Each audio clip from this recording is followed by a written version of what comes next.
Homesteading, and today we're going to be working on the barn. I wanted to give you guys a little bit of an update because, man, this barn is going to tie up a lot of my time all summer long. I pretty well put a section of time every Saturday just working on the barn because, you know, I tend to get distracted, and once I start doing something else, I don't really get back to my main project. So I'm really going to put the push on to keep focused and get this barn done, because I really feel in the next little while it will be really important to have the capability of raising your own livestock.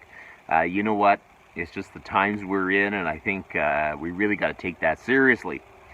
So I'm going to give you a little bit of an update on the barn to show you how far I've got. It's been about 4 weeks of working on the barn on Saturdays, and you know, I always think I can get a lot more done than I actually do, but I've been steadily working on it. So as you can see, I cut a hole for the hayloft door. So today the big project is going to be building an old style barn door for the hayloft. And then after that, if I have time, we're going to try to fix the big doors. Since I shifted the building a little bit, the doors really don't fit properly, so we're going to have to fix that. But I'll give you a little bit of an update of how far we got. Okay, so here is the barn, and the last time you seen it, there wasn't a hole for the loft, which we need to put a hay elevator in there to actually put the hay in the loft. And you can see that we don't have the loft in yet, but I did get the front all framed in. The boards aren't attached or anything, but the top part's framed in. My wall is framed in. There's a few things I need to do, like support my cross piece here. I still have to finish up my support. I got to do this corner, and we got to finish framing on that side. I ran out of time last weekend, but you know what? I really want to see some progress. So I thought, you know what? My first project of the day is to build a hayloft door.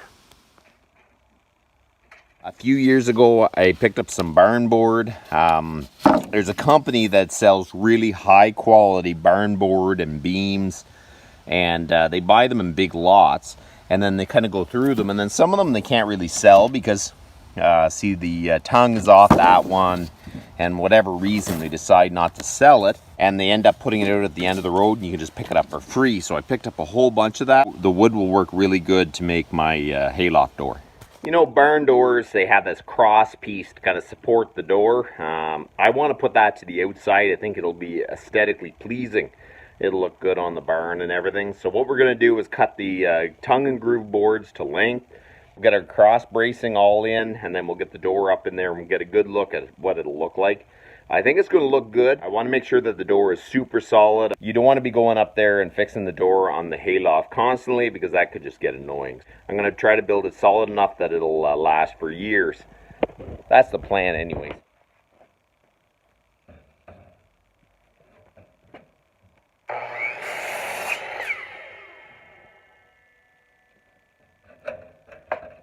I need these boards at 48 inches.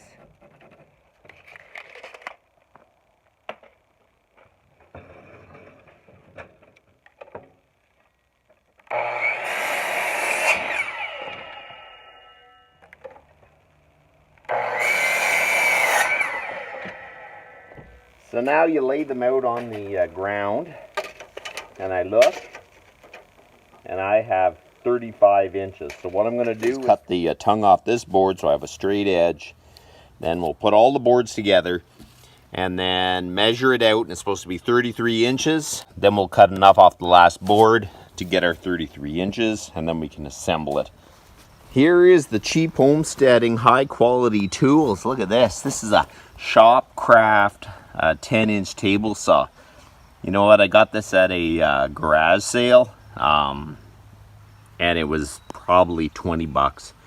I didn't have to pay very much for it, but you know what? It's handy to bring out here. It's got aluminum top. It works, and it didn't cost me very much. Make sure you wear your safety glasses.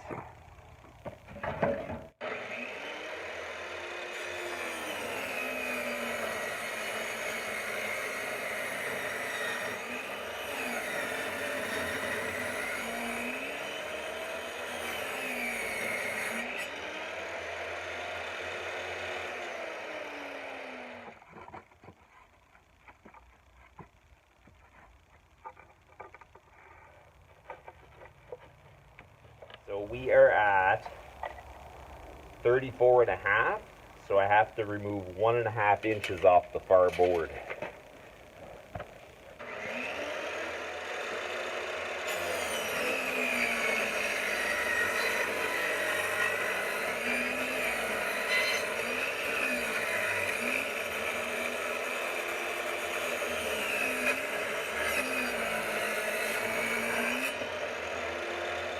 Okay, so we're going to make sure that the door is square. Because it's actually tongue and groove, you can have all the boards kind of going on a slope, and you want to make sure that it's square.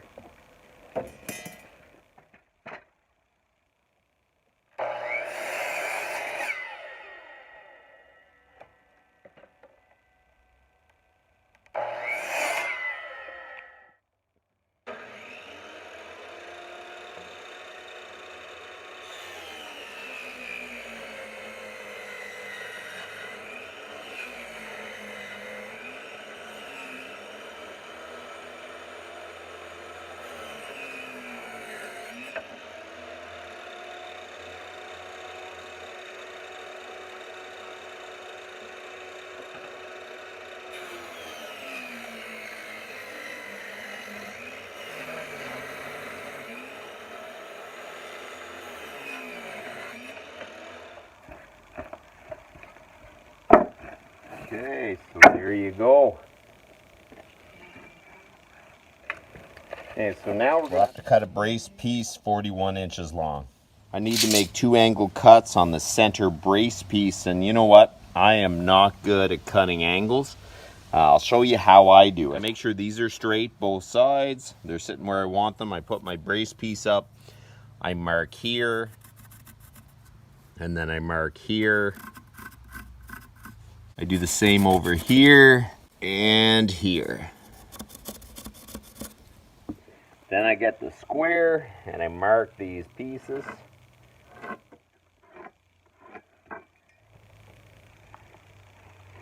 Okay, so now we get the air nailer. When you nail it, the nails are going to go right through. They're going to come out the other side of the door. And that's what you want. We get that lined up.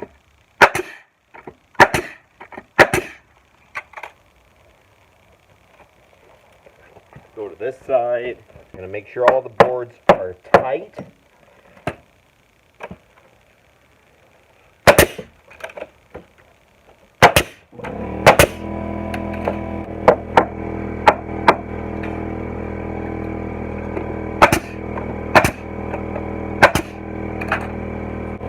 That's going to go.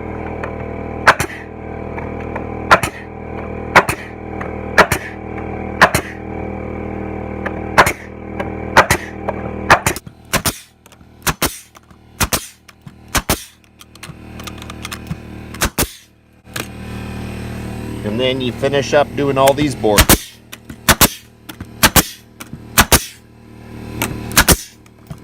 Gonna put one in there and one in there.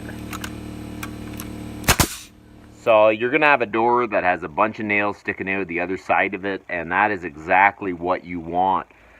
There's an old saying, dead is a doornail. Basically, a doornail is a nail that is hammered through the door and then you bend the nail over.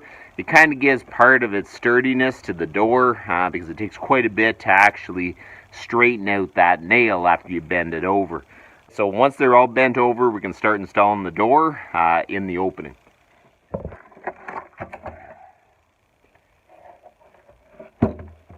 What you do is you bend them over and bend them flat. So there you go, the door is done. It looks real good. I threw a few screws in the frame up there, just so the door can't fall into the barn when I lift it up there. Because I wanted the door to fit into the hole, not over the outside. I just feel like rain collects on it more, so it'll definitely be a little more protected. So I'm gonna lift that up and be as careful as I can, because that's high enough, I tell you.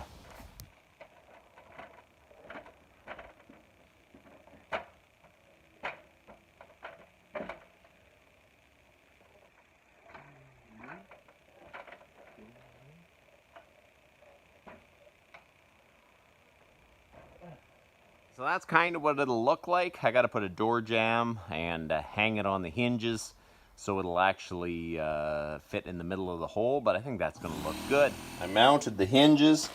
I decided to go with bolts, and I found some retro hardware, some square nuts.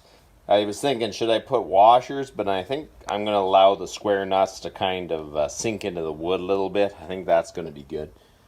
I would cut them off a little shorter, but I don't have any more cutting discs, so whenever I get the loft in and I can stand right there, I'll cut them off quick.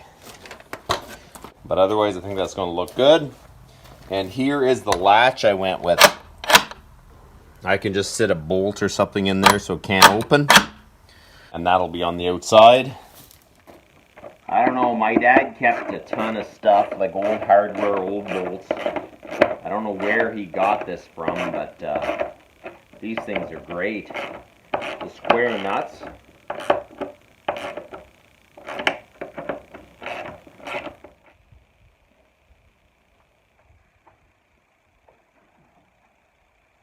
So it's looking good. The only thing is, I think I made the door just a hair bit too small, width-wise. So I'm going to have to make sure my door jamb takes up that extra space. But otherwise, I think it looks good.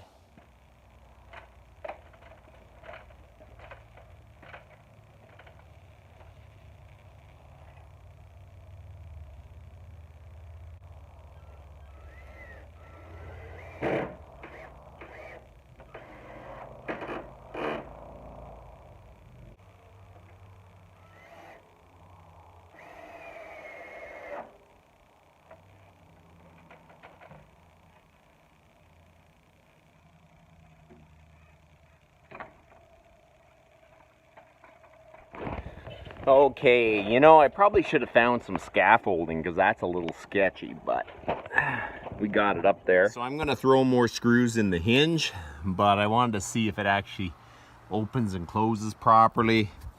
See, I got a big gap on that side. I'm going to have to put a nice door jamb, but good thing I made the door big enough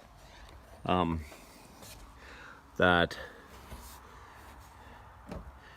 I can still fit my hay elevator in here.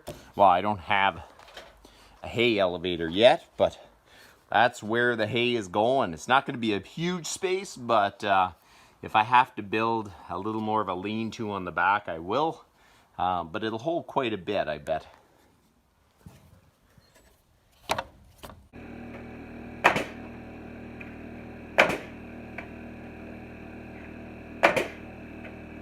Here is the hayloft door. Okay, so it came out pretty good. Even though I kind of messed up this side, I cut the door a little bit too narrow. But I do like the latch.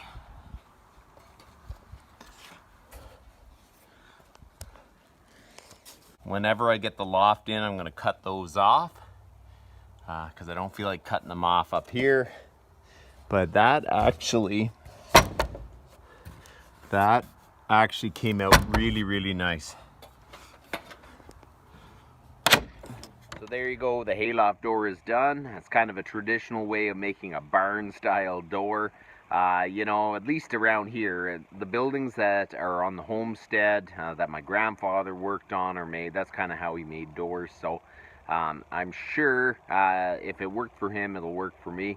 And so that is done. I think it's going to work good, and I'll frame for a little bit, but this heat's kind of getting to me. So that's about enough for today. You guys have a good one.